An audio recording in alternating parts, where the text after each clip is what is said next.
26শে September রাজ্যে পুজো উদ্বোধনে আসছেন কেন্দ্রীয় স্বরাষ্ট্রমন্ত্রী অমিত শাহ।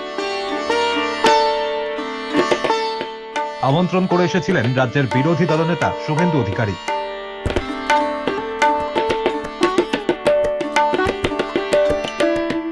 শুক্রবার অর্থাৎ চতুর্থের দিন দুপুরের মধ্যে কলকাতায় নামবেন তিনি। এরপর শহরের দুটি নামী পুজোর উদ্বোধনে যোগ দেওয়ার কথা রয়েছে তার। একদিকে সজল ঘোষের সন্তোষ মিত্র স্কোয়ার, অন্যদিকে ইজেডসিসির দুর্গাপুজো।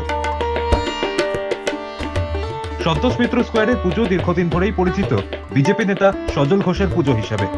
এই পুজোর প্রধান উদ্যোক্তা তিনি।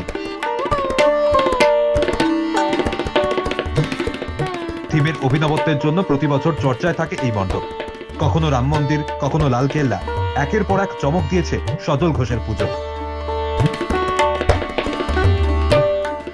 এবারে তাদের পুজো 90 বছরে পদার্পণ করেছে, তাই এবার তাদের থিম অপারেশন সিন্দুর। আর এই থিমের উদ্বোধন করবেন অমিত শাহ।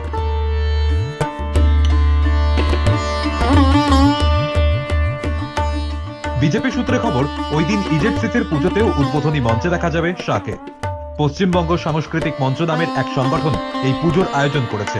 সরাসরি বিজেপির নাম না থাকলেও দলীয় নেতাদের সক্রিয় ভূমিকা রয়েছে গোটা প্রস্তুতিতে। খুঁটি পুজোর দিনেও রাজ্য সভাপতি শ্রমিক ভট্টাচার্য ছিলেন সেখানে।